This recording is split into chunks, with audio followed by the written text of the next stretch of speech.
Sir, প্রথমে তো আপনাকে ধন্যবাদ জানাই যে আপনি আমাদের ডকুমেন্টারিতে অংশগ্রহণ করতে রাজি হয়েছেন। স্যার, যেমনটা আপনি জানেন, আমরা আমাদের ডকুমেন্টারির সাহায্যে সিরিয়াল কিলারদের সাইকোলজি মানে এদের মনোবিজ্ঞানকে ভালোভাবে জানার চেষ্টা করছি। স্যার, তাহলে আপনি এ ব্যাপারে কি বলবেন? দেখুন, সিরিয়াল কিলার একজন বিশেষ ধরনের অপরাধী, বিপজ্জনক অপরাধী। এমনি সাধারণ আসামিরা, ওদের কাছে কোনো মোটিভ থাকে, কোনো কারণ থাকে খুন করার জন্য, কিন্তু সিরিয়াল কিলার না, ওদের কাছে কোনো মোটিভ নেই, শুধু নিজেদের শখ পূরণ বা এন্টারটেইনমেন্টের জন্য খুন করে। ওরা প্রায় লোকেদের ওপরে বা পরিস্থিতিকে নিজের গ্রিপে রাখার চেষ্টা করে, আর তাছাড়া নিজেদের সিরিয়াল কিলিং ওষুধের ওপরেও অ্যাপ্লাই করে দেখে, তারপরে মানুষের ওপরে। আচ্ছা, এটা কখনো বলা যায় না যে ও কাকে বা কোন কোন লোককে নিজের শিকার তৈরি করবে। সে ছেলেও হতে পারে, মেয়েও হতে পারে, সে এজেড বা ইয়াংও হতে পারে। কিন্তু একটা ব্যাপার আছে যেটা ওদের প্যাটার্ন হয় কিলিং এর, সেটা 2-3-4টে খুনের রিপোর্ট দেখার পরেই সেটা বোঝা যায়, আর তখনই আমরা আস্তে আস্তে ওদের পিছু নিতে পারি, তার আগে নয়। অনেক ক্ষেত্রে তো এরা কয়েক মাস ধরে নিজের শিকারের ওপর নজর রাখে, আর যখনই সুযোগ পায় ঝাঁপিয়ে পড়ে আর মেরে ফেলে। এই কারেন্ট কি করে চলে গেল?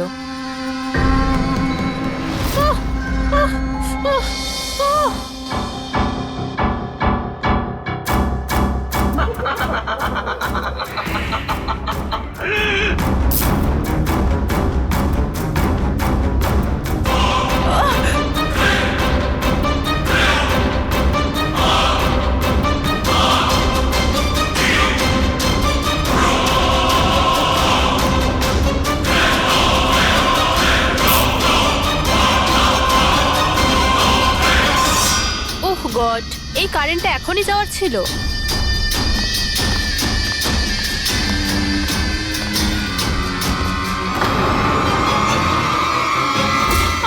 কে?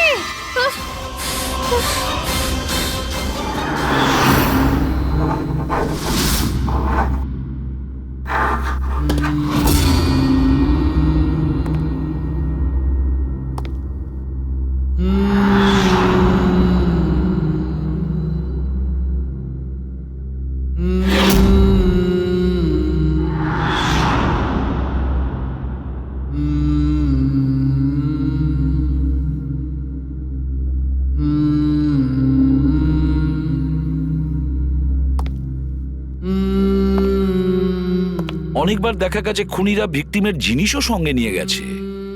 ভিকটিমকে খুন করার পরে হয়তো নিজের জয়ের মেডেল ভেবে, যে কোনো জিনিসই হতে পারে। কোনো মহিলার ঝুমকো দুলও হতে পারে, বা আংটিও হতে পারে, আবার কোনো নখও হতে পারে, এমনকি ভিকটিমের চুলও হতে পারে, মাথার চুলও।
আমার চুল?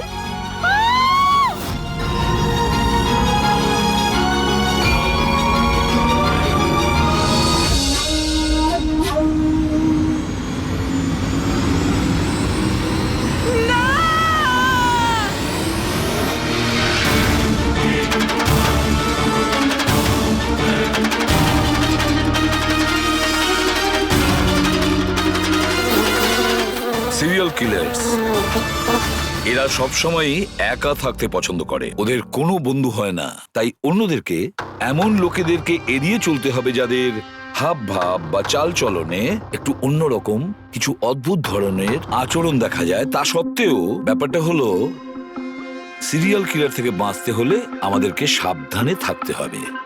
সত্যি সাবধানতার প্রয়োজন। Hello, ACP Padmaman here. কোথায়?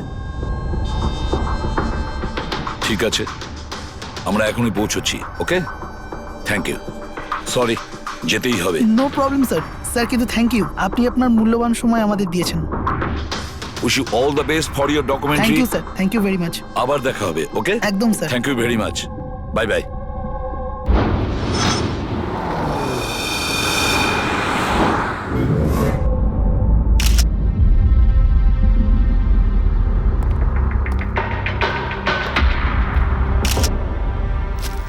নিয়ে যাও। সালুকে দেখে কি মনে হচ্ছে?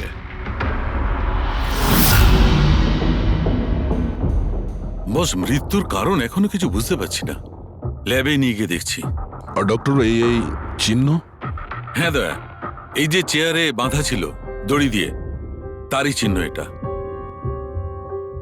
বস, আমি যাচ্ছি, ল্যাবে গিয়ে চেক করছি। স্যার, দিয়া এই পেন্ডেন্টটা পড়েছিল। কোনো বিশেষ লোকের কি এটা? স্যার, এই পেন্ডেন্টে জিপিএস বেস সেফটি অ্যালার্ম আছে। এই পেন্ডেন্ট পরে থাকা ব্যক্তি যদি কোনো বিপদে পড়ে, এই পেন্ডেন্টটা দুবার প্রেস করলে পেন্ডেন্ট পরে থাকা ব্যক্তির ইমার্জেন্সি লিস্টে যে কটা নাম্বার থাকবে তাদের কাছে একটা এসওএস মেসেজ যাবে যে এই ব্যক্তি বিপদে আছে। আচ্ছা, কাল রাত্রে এই পেন্ডেন্টটা দুবার টিপেছিল। হ্যাঁ স্যার, কটার সময়? প্রায় 12:30টার সময়। আর ওর এই এসওএস মেসেজ ওটা কার কাছে গেছে? স্যার, ওই দুজনের কাছে। এদিকে এসো। কি নাম তোমাদের? সমর। সমর। নবীন। নবীন। কি সম্পর্ক ছিল দিয়ার সাথে তোমাদের? স্যার, আমার গার্লফ্রেন্ড ছিল। স্যার, আমার কলেজের বন্ধু। যখন দিয়া তোমাদের এসওএস মেসেজ করলো তখন তোমরা কিছু করনি কেন? হ্যাঁ স্যার, এটার জন্য আমারও আফসোস হচ্ছে যে আমি ফোনটা সাইলেন্ট কেন রেখেছিলাম। যদি আমি ফোনটা সাইলেন্ট না রাখতাম, স্যার, আজ দিয়া বেঁচে থাকতো। ফোন সাইলেন্ট ছিল। আর তোমার নবীন, তোমার ফোনটাও সাইলেন্ট মোডে ছিল? না স্যার, স্যার আমি শুয়ে পড়েছিলাম আর আমি বুঝতেই পারিনি কখন আমার ফোনের ব্যাটারি ডেড হয়ে গেছিল। আশেপাশের ঘটনা থেকে আমি ওকে এই পেন্ডেন্টটা এনে দিয়েছিলাম, কিন্তু লাভ কি হলো যখন এটা কোনো কাজেই এলো না। ওই ঘটনার ব্যাপারে বলছো? ওই যে চুল কাটা গেছে ওই মেয়েদের? হ্যাঁ স্যার। হ্যাঁ স্যার, এরকম ঘটনা অনেক ঘটেছে এই চত্বরে। এই দিয়ার মতো অনেক মেয়েরই চুল কাটা হয়েছে, কিন্তু কাউকে হত্যা করা হয়নি। আর লোকে তো এটাও বলছিল যে কোনো আত্মা টাত্মার চক্কর আছে। কি বললে তুমি? ভূত, আত্মা? আমি বলছি না স্যার, লোকেরা বলছে। স্যার, এই এলাকার সব মেয়েরা বেশ আতঙ্কিত রয়েছে। সূর্য ডোবার আগেই নিজেদেরকে বাড়িতে বন্দি করে নেয়। কিছু মেয়েরা তো নিজেরাই নিজেদের চুল কেটে ফেলেছে, আর অনেকে সাধু আর জ্যোতিষীদের কাছে যাওয়া শুরু করেছে। তারা মনে করছে এই সাধুদের আশীর্বাদে এই সমস্ত অলৌকিক শক্তির হাত থেকে রক্ষা পাবে। এটা কোনো অশুভ শক্তির কাজই নয়, এটা কোনো মানুষই করেছে। মানুষই করেছে এটা। স্যার, হ্যাঁ ইন্সপেক্টর সুশীল এই কেসটারই তদন্ত করছেন। হ্যাঁ, সুশীল বাবু বলুন। স্যার, কিছু বুঝতে পারছি না। এ প্রচুর মেয়ের চুল কেটেছে, কিন্তু মেরেছে শুধু একজনকেই। শুধু একটা মেয়েকেই মেরেছে? হ্যাঁ, কি বলতে চাইছেন আপনি? আরো মেয়েদের মারা উচিত ছিল? আমাদের লজ্জা করা উচিত। আমাদের থাকা সত্ত্বেও একটা মেয়ের জীবন চলে গেছে। যত তাড়াতাড়ি সম্ভব ধরতে হবে অন্য কোনো নিরীহ মেয়ের মৃত্যু হওয়ার আগেই। বুঝেছেন আপনি? স্যার। পুরো ডিটেলসটা চাই আমার, যত তাড়াতাড়ি সম্ভব। যান। স্যার। স্যার, হ্যাঁ ফেডরিক, এই নিন এই পুরো কাণ্ড কারখানার সমস্ত ফাইল। ইন্সপেক্টর সুশীল এই মাত্র পাঠিয়েছেন। কটা ফাইল পাঠিয়েছে? 8টা। দয়া, অভিজিৎ, ফাইলগুলো ভালো করে স্টাডি করো, চেক করো, দেখো। আর প্রত্যেকটা মেয়ের সাথে কথা বলে দেখো, জিজ্ঞাসা করো ওদের সাথে কি করা হয়েছে। দিয়া ছাড়া আর কোনো মেয়ের যেন প্রাণ না যায়। অদিতি, আপনি বলেছিলেন যে আপনি বিছানায় বসে লাইট অফ করেছিলেন, তারপর কি হয়েছিল? স্যার হঠাৎ করে একটা জোরালো আলো আমার চোখে পড়লো, আর তারপরে কি হলো আমার কিচ্ছু মনে নেই। আমার শুধু ওই উজ্জ্বল আলো মনে আছে, তার বেশি আর কিচ্ছু নয়। আচ্ছা, তারপরে কি হয়েছিল? ঘরের আলো বন্ধ হয়ে যাওয়ার পর আমার চোখে একটা জোরালো আলো পড়লো, আর তারপর আমি আর কিছু দেখতে পাচ্ছিলাম না। আমার চোখ একদম ধাঁধিয়ে গিয়েছিল। আচ্ছা, জ্ঞান ফিরে আসার পরে কি হয়েছিল? যখনই আমার চোখটা খুললো আমি দেখলাম কেউ আমার চুল কেটে নিয়েছে। আমি চেঁচালাম আর তারপর আমি পুলিশকে কল করলাম। হ্যাঁ স্যার, আমিও একটা খুব জোরালো আলো দেখেছিলাম। যেরকম টিভিতে দেখেছিলাম সব মেয়েদের সাথে হয়েছে, ওরকম আমার সাথেও হয়েছে। ওই ভূতটা আমার চুল সব কেটে দিয়েছে। ভূত নয়, অপরাধী। এই এই আপনার হাতে কি রয়েছে? স্যার আমার চুল। আপনার চুল? ও অপরাধী তোমার চুল কেটে নিজের সঙ্গে নিয়ে যায়নি? না তো।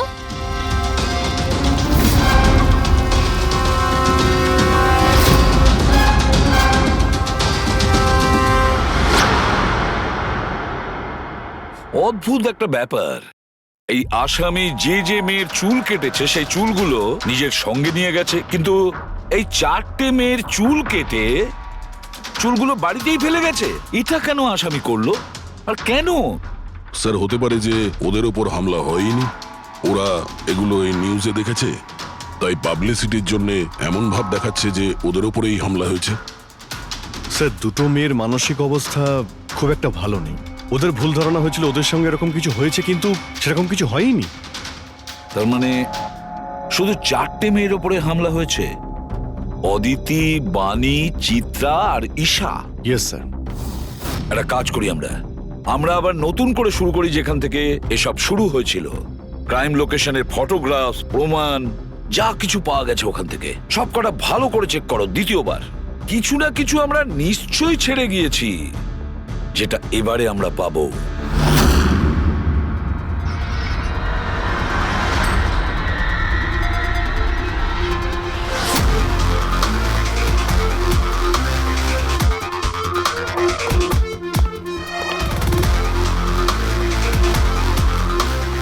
অদিতি, বাণী,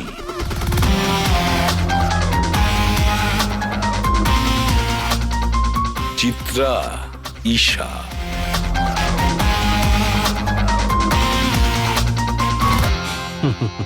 পেয়ে গেছি স্যার। হ্যাঁ স্যার, ঈশার বাড়িতে যে মোমবাতি ছিল তার মধ্যে এই ফিঙ্গারপ্রিন্টটা পেয়েছি। এটা আসামির হতে পারে স্যার।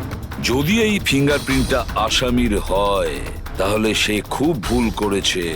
অভিজিৎ, আমাদের ক্রিমিনালের ডেটাবেসটা চেক করো, দেখো তো এ কোনো পুরনো পাপি কিনা।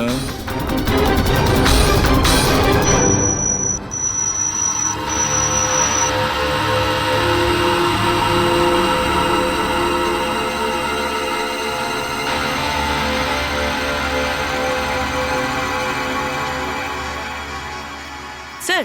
হ্যাঁ বলো। স্যার, এ তো পুরনো পাপি, কিন্তু 17 বছর বয়স। 17 বছরের? হ্যাঁ স্যার, এই 17 বছরের বাচ্চাটা কুনাল। আর কয়েক মাস আগেই মদ খাওয়ার অপরাধে আন্ডারেজ ড্রিঙ্কিং এর জন্য একে গ্রেপ্তার করা হয়েছিল। মাত্র 17 বছরের ছেলে এইসব কাজ করছিল? এটা তো ওর সাথে দেখা করলেই জানা যাবে। এমনিতে তো সিরিয়াল কিলাররা অ্যাডিকশনের মধ্যেই থাকে, নেশা করে, ড্রাগস নেয়।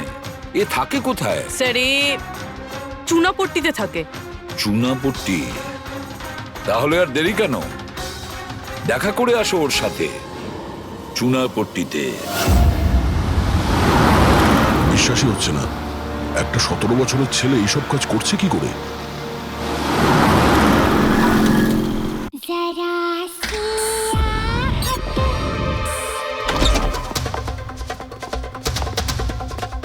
কুনাল।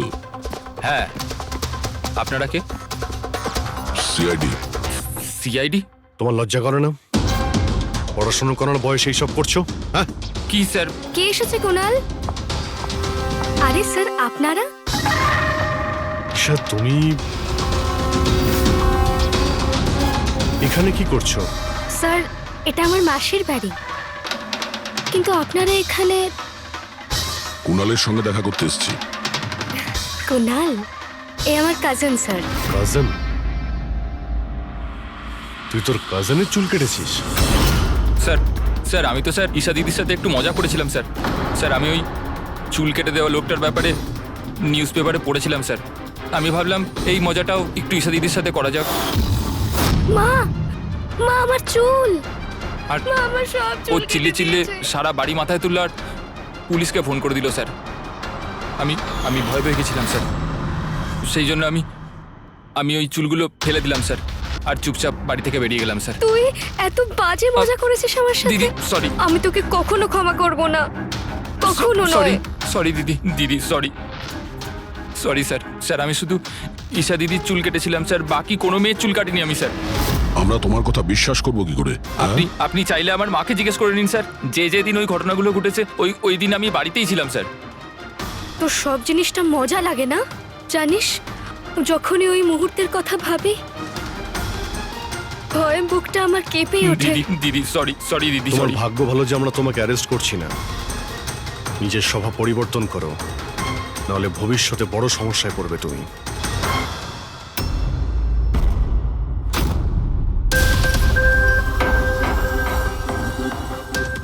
সমস্ত সিরিয়াল কিলার বা সিরিয়াল অ্যাটাকার নিজের ভিকটিমকে একটা প্যাটার্নে চুজ করে। হ্যাঁ ঠিকই বলেছো দয়া। হ্যাঁ এরকমই তো হয়। তোমার মনে আছে তো দয়া ওই কেসটা, যেখানে কিলার 40 থেকে 50 বছরের মাঝে বিজনেসম্যানকে চুজ করেছিল নিজের শিকার করার জন্য? হ্যাঁ স্যার, একটা কেসে স্যার সিরিয়াল কিলাররা তাদেরই টার্গেট করত যাদের কাছে লাল গাড়ি আছে। ঠিক ওই রকমই এই মেয়েগুলোর কেসেও একটা ফিক্সড প্যাটার্ন আছে। স্যার সব মেয়েদেরই বয়স প্রায় 20 থেকে 35-এর মধ্যে। আর এরা সবাই ইন্ডিপেন্ডেন্ট ছিল স্যার, চাকরি করতো আর বাড়িতে একলা থাকতো। সবচেয়ে ইম্পর্টেন্ট কথা, প্রত্যেকের চুল কিন্তু লম্বা ছিল। ছোট চুল আছে এরকম কোনো মেয়েরই চুল কাটা হয়নি। সেটাই তো মেন প্যাটার্ন, লম্বা চুলওয়ালা মেয়েদেরইও বেছে নিত। কিন্তু স্যার এর মধ্যেও কোনো বিশেষ পছন্দের ছিল না ওর। এই বানি আর দিয়া ওদের কোকড়ানো চুল ছিল, অদিতি আর চিত্রা ওদের চুল সোজা ছিল। এই যে সিরিয়াল কিলাররা হয় না স্যার, ওরা স্পেসিফিক হয় নিজের পছন্দের বিষয়ে। হ্যাঁ একটা ব্যাপার কমন, এই সব মেয়েদের পাশেও ক্যান্ডেল রেখে গেছে। হ্যাঁ এই নটটা দয়া, একটা ব্যাপার নোটিস করেছো তুমি? কি হয়েছে স্যার? এই নটস গুলো দেখো। অদিতি আর চিত্রাকে যেভাবে বেঁধেছিল চেয়ারের উপর, নটস গুলো দেখো। এখানে এক রকমের নটস, আর দিয়া আর বাণীকে যেভাবে বেঁধেছিল এই নটস গুলো একেবারে আলাদা। দয়া, যে নটস দিয়ে দিয়া আর বাণীকে বাঁধা হয়েছিল এই নট গুলোকে বোলাইন নট বলে। বোলাইন নট যেরকম টাইয়ের হয় না, আর এই নট গুলোকে বলে triple barrel not. Triple barrel not. কেউ কাউকে যদি বাঁধে স্যার, তাহলে তো একই রকম গিট ব্যবহার করবে, কিন্তু ও দু ধরনের গিট ইউজ করেছে। এটা মনে হচ্ছে যে আমাদের ভুল বোঝানোর চেষ্টা করছে, কিংবা এর মানসিক পরিস্থিতি ঠিক নয়, স্কিউজোফেনিক আছে ওর। হ্যাঁ কিন্তু দয়া, সবার আগে আমাদের এটা জানতে হবে ও শিকারগুলো বাছে কি করে আর কখন বেছে নিত, আর ও শিকার বেছে নিত কোন জায়গায়। হয়তো সব মেয়েরা একই অফিসে চাকরি করত, একই জিমে যেত বা একই বিউটি পার্লারে যেত। কোনো না কোনো একটা সূত্র নিশ্চয়ই আছে, আর যেটা এদের সবাইকে এক করে দিয়েছে। কিন্তু কি? স্যার এই দিয়ার বন্ধু সমর আর নবীন, ওদের বক্তব্য যে রাতে দিয়া খুন হয় ওই রাতে ওরা নাকি ডান্ডিয়া খেলতে গেছিল প্রেমাল গ্রাউন্ডে। প্রেমাল গ্রাউন্ড? হ্যাঁ স্যার, চিত্রা ওখানেই গেছিল ডান্ডিয়া খেলতে, যেই রাতে ওর চুল কাটা হয়েছিল। অদিতি আর বাণী, খোঁজ নাও তো পঙ্কজ যে ওরা প্রেমাল গ্রাউন্ডে গিয়েছিল কিনা। হ্যাঁ বস, ওই মেয়েটির মৃত্যু গলা টেপার কারণে হয়েছে। গলা টিপে মারা হয়েছে? স্যার এই হলো তার রিপোর্ট। স্যার, হ্যাঁ স্যার আপনার সন্দেহ ঠিক ছিল স্যার। অদিতি আর বাণী সেই রাতেই ডান্ডিয়া খেলতে গেছিল যে রাতে ঘটনাটা ঘটেছিল। তার মানে হলো দয়া, আসামি প্রেমেল গ্রাউন্ডে যেত ডান্ডিয়া প্রোগ্রামে, আর কোনো লম্বা চুলওয়ালা মেয়েকে ও বেছে নিত নিজের শিকারের জন্য। ওখান থেকে বেরোনোর পর ওকে ফলো করে আর সুযোগ পেয়েই কাজ হাসিল করে নেয়। তাহলে তো একে ধরা কঠিন নয় দয়া। সেটা কি করে স্যার? ফেডরিক, ইঁদুরকে ধরার জন্য তাকে লোভ দেখানো হয়, তারপরে ওকে ট্র্যাপে ধরে পেলে আর ব্যাস, ঠিক ওই রকমই শিকার ঠিক ঘুরে ফিরে আসবে প্রেমল গ্রাউন্ডে ডান্ডিয়া প্রোগ্রামে, আর আমরা তার অপেক্ষা করব। কিন্তু স্যার নবরাত্রি তো শেষ হয়ে গেছে, তাহলে পরের বছরের জন্য ওয়েট করতে হবে। নবরাত্রি শেষ হয়ে গেছে তো কি হয়েছে, ডান্ডিয়ার প্রোগ্রাম আমরা নিজেরা অ্যারেঞ্জ করব, পুরো এরিয়াতে অ্যাডভার্টাইজমেন্ট করব, ব্যানার লাগাবো। আর এইবার আসামির জন্য শিকার আমরা তৈরি করব, আমরা। কিভাবে স্যার? সিম্পল ব্যাপার ফেডরিক। এবারে ডান্ডিয়ার প্রোগ্রামে থাকবে একজন লম্বা কোকড়ানো চুলওয়ালা মেয়ে, আর দ্বিতীয় একটি মেয়েও থাকবে, লম্বা সোজা চুলওয়ালা একটি মেয়ে।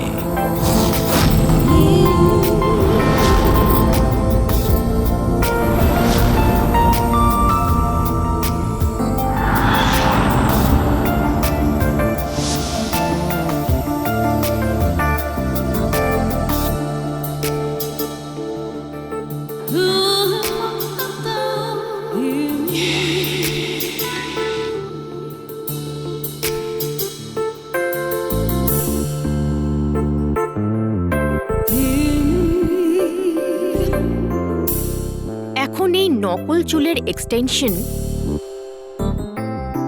আসল বলে মনে হচ্ছে।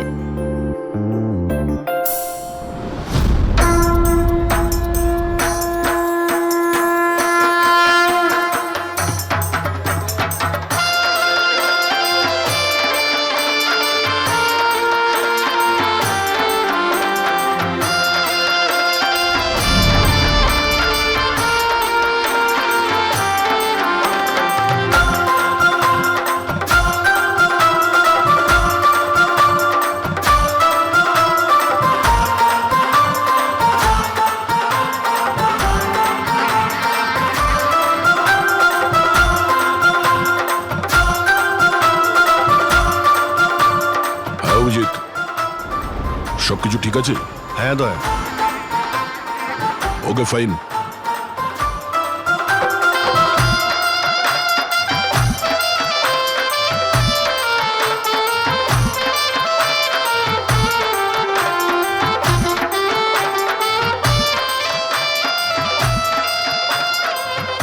High ma'am.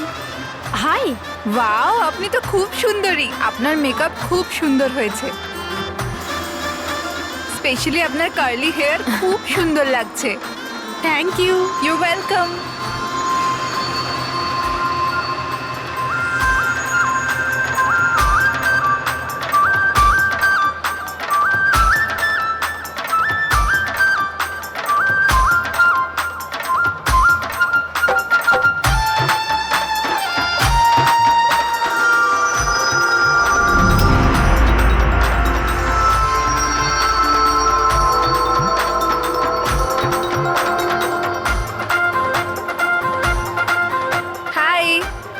হাই। আপনার ড্রেসটা খুব সুন্দর। Thank you. তোমার ড্রেসটাও খুব সুন্দর। Oh thank you. তবে আপনার চুলটা খুব সুন্দর। স্ট্রেট করিয়েছেন নাকি ন্যাচারালি এরকম? প্রকৃতির দান এটা। ও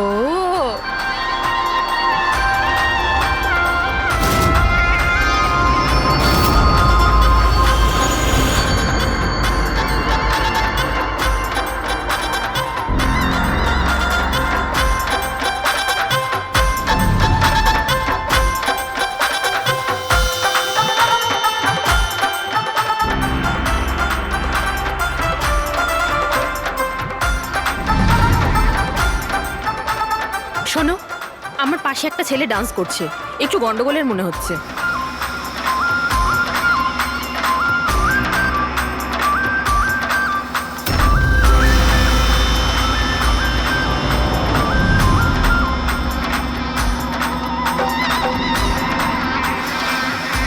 হ্যাঁ সারিকা, কোথায় ও? আমার পাশেই ছিল।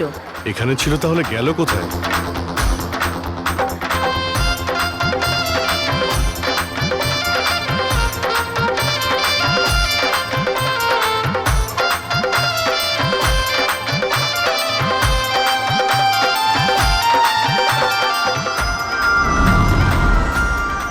রবি স্যার।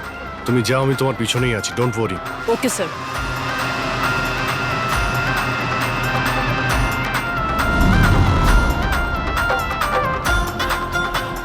হ্যাঁ অভিজিৎ, আমি পুরবীর পিছনে যাচ্ছি, তুমি সারিকার পিছনে থেকো।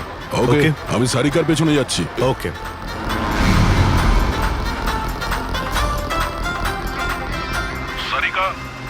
হ্যাঁ আমি তোমার পেছনে যাচ্ছি, তুমি নিশ্চিন্তে যাও। ওকে।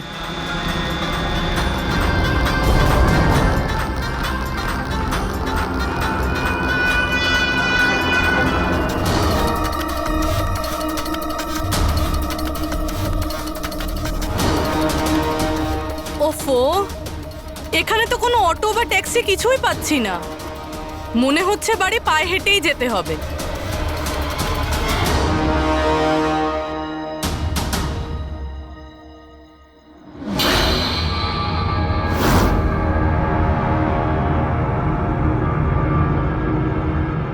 স্যার, কেউ পিছু নিয়েছে নাকি? না, এখনো পর্যন্ত কাউকে দেখতে পেলাম না। তুমি এগিয়ে যাও, যদি কেউ তোমায় ফলো করে।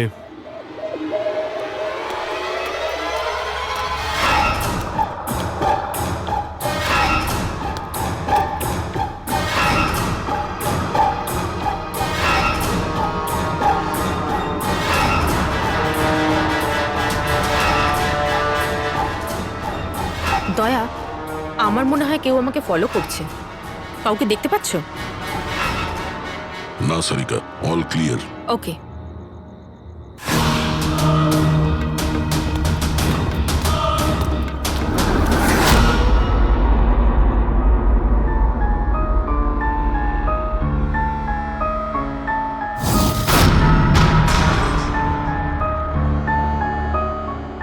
স্যার, সব ঠিক আছে? স্যার হয়তো আজকে অ্যাটাকার ডান্ডিয়া খেলতে আসেইনি, নয়তো স্যার অন্য মেয়ের পিছনে গিয়েছে।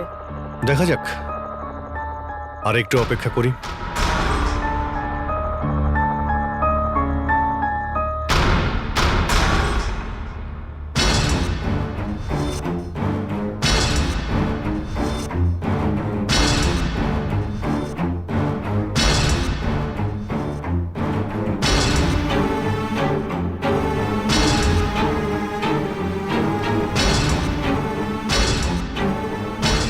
সারিকা, সব ঠিক আছে? সারিকা, কি হলো? মনে হচ্ছে সারিকার উপর অ্যাটাক হয়েছে। সারিকার উপরে অ্যাটাক হয়েছে পুরবী, আমি ওখানে যাচ্ছি। স্যার, আমিও আসছি।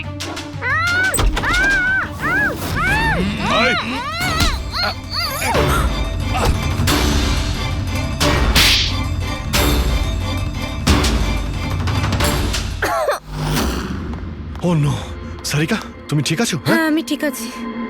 হট।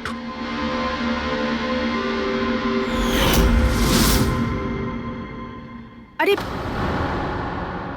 এ তো ওই ছেলেটা যে ওখানে ছিল।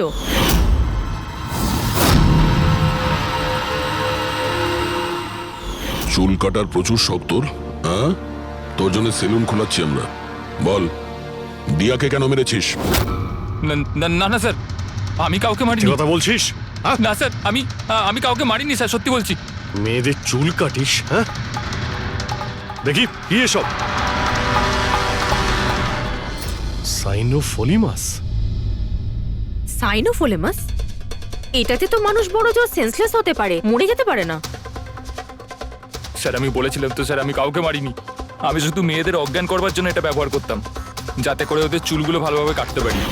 দিয়াকে মেরেছিস কিভাবে? হ্যাঁ স্যার, আমি মারিনি স্যার, বিশ্বাস করুন আমি মারিনি।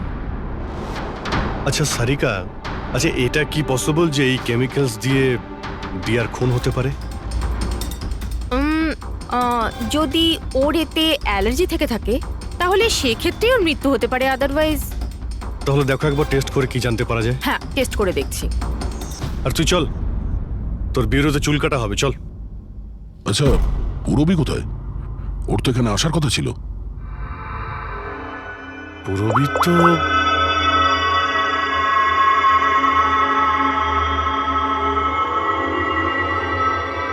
ও তো ফোন তুলছে না। পুরবী ল্যান্ডলাইনে ট্রাই করো।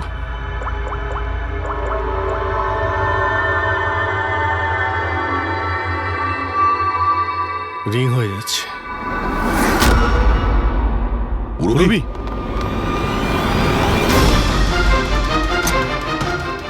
পুরবী, আচ্ছা, অপরাধী তো আমাদের সঙ্গে ছিল, তাহলে এগুলো করলো কে? তার মানে দুজন রয়েছে, আর দুজনে একই রকমের অপরাধ করছে। রবি, রবি ঠিক আছো? কি হয়েছিল? স্যার ঠিক ওই রকমই হয়েছে।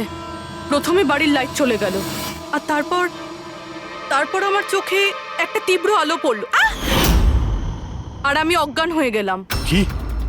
কিন্তু স্যার এই সব কিছু কিন্তু একটা মেয়ে করছিল। মহিলা? ওখানে ছেলে আর এখানে মেয়ে, ব্যাপারটা কি? কোনো ব্যাপার না, চুল তো কেটে নিয়েছে, এবার এই কাটা চুল দিয়েই ওকে আমরা খুঁজে বের করব।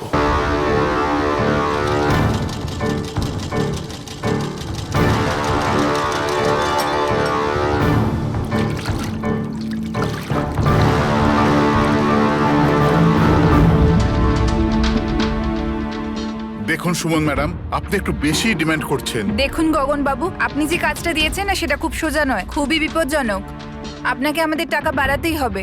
ঠিক আছে, আমার উপর ভরসা রাখুন, আমি পরে বাড়িয়ে দেবো। পরে নয়, এখনই বাড়ান।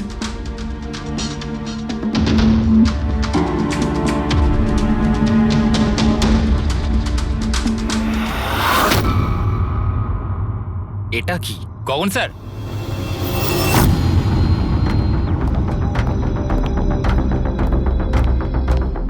এই দেখুন, চুলের ভেতর কি অদ্ভুত একটা উকুন।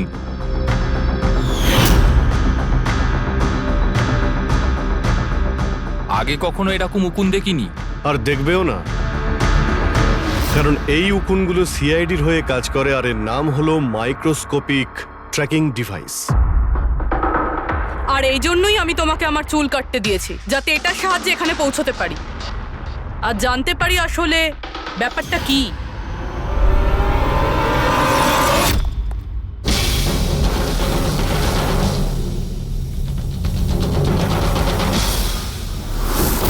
স্যার আমার কোনো দোষ নেই, আমি গগনবাবুর থেকে টাকা পেয়েছিলাম এসব করার জন্য। গগনবাবু টাকা দেবে, আর যদি বলে কুঁয়োতে লাভ দিতে তো তুমি দিয়ে দেবে? এখন বলো, কেন করিয়েছো তুমি এসব? আমি যে কথাগুলো বলবো সেটা একটু আশ্চর্যজনক আপনার নিশ্চয়ই লাগবে, কিন্তু এটা সত্যি যে আমাদের ব্যবসায় মানুষের চুলের দাম সোনার দামের থেকে কম নয়। কোটি কোটি টাকা রোজগার হয় এখান থেকে। উইক্স, হেয়ার এক্সটেনশন, নকল আইল্যাশেস, ফার্টিলাইজার আর অ্যামিনোসিডের মতো প্রচুর জিনিস তৈরি হয়। স্যার আপনি ভাবতেও পারবেন না যে এই চুল দিয়ে কি কি তৈরি করা যায়। হ্যাঁ ঠিক আছে, ঠিক আছে, তুমি অনেক জ্ঞান দিয়েছো, কাজের কথা এসো। এসব কেন করছিলে? এই পুরো শহরে এই একটাই ফ্যাক্টরি আছে যে হেয়ার প্রসেসিং এর কাজ করে, সবকিছুই ঠিকঠাক চলছিল, কিন্তু হঠাৎ এই মানুষের চুলের সাপ্লাই কমে গেল। এই শহরের মেয়েদের মনে হঠাৎ করে এই ধারণাটা কি করে চলে এলো যে চুল বড় করতে হবে, আর সবাই চুল বড় করতে লাগলো।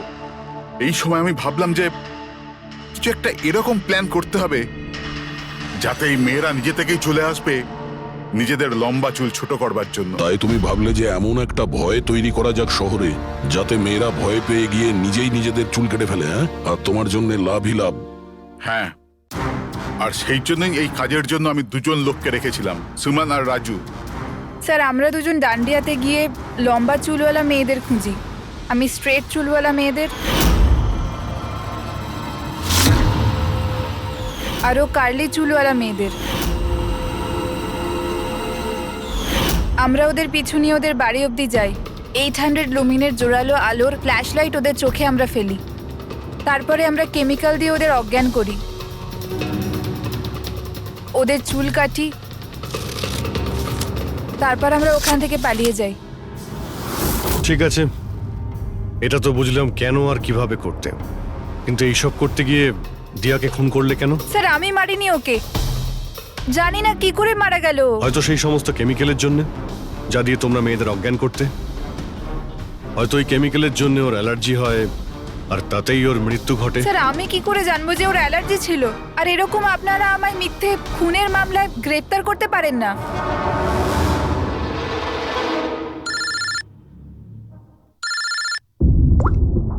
হ্যাঁ ডক্টর সালুকে। অভিজিৎ, আমি ওই মেয়েটার বডিটা টেস্ট করেছিলাম। ভাই, ওর তো জেলোফলেমাস নামের কেমিক্যালের কোনো অ্যালার্জি নেই। ওই যে দিয়ার মৃত্যু হয়েছে গলা টেপার কারণে।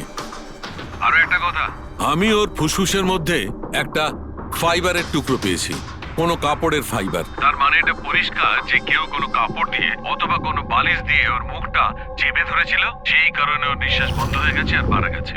তার মানে দিয়ার চুল কাটার পরে আর আমাদের পৌঁছানোর আগে অন্য কেউ নিশ্চয়ই ছিল দিয়াদের বাড়িতে, যে দিয়ার মুখটা বালিশ দিয়ে চেপে ধরেছিল আর দিয়া মারা যায়। মানে খুনির এই চুল কাটার সঙ্গে কোনো সম্পর্কই নেই? হ্যাঁ পঙ্কজ, এই খুনি অন্য কেউ, অন্য কেউ। খুনি ওদের দুজনের মধ্যেই কেউ একজন, ওদের দুজনের মধ্যে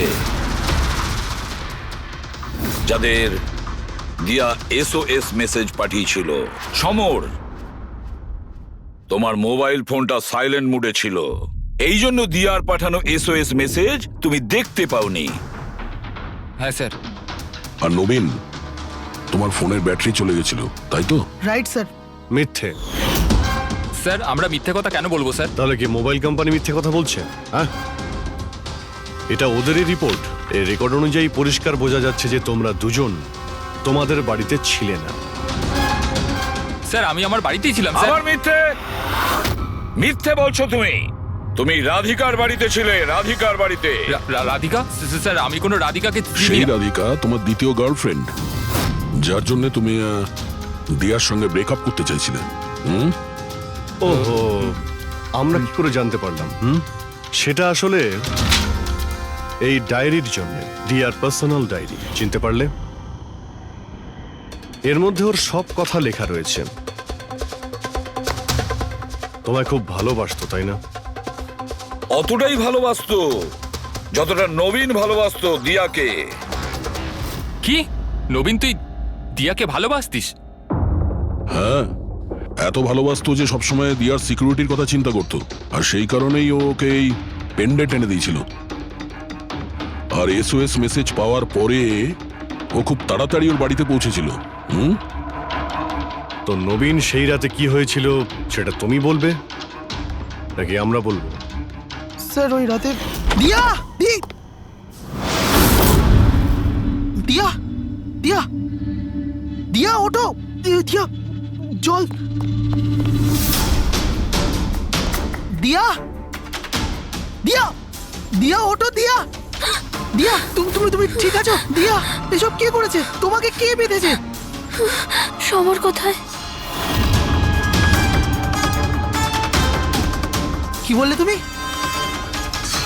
সমর কোথায়? আমি আমার সব কাজ ছেড়ে তোমার কাছে ছুটে চলে এলাম, আর তুমি এখন বলছো সমর কোথায়? SOS মেসেজ তো ও পেয়েছে, তাহলে ও সাহায্য করতে কেন এলো না যখন তোমার ওকে সব থেকে বেশি প্রয়োজন?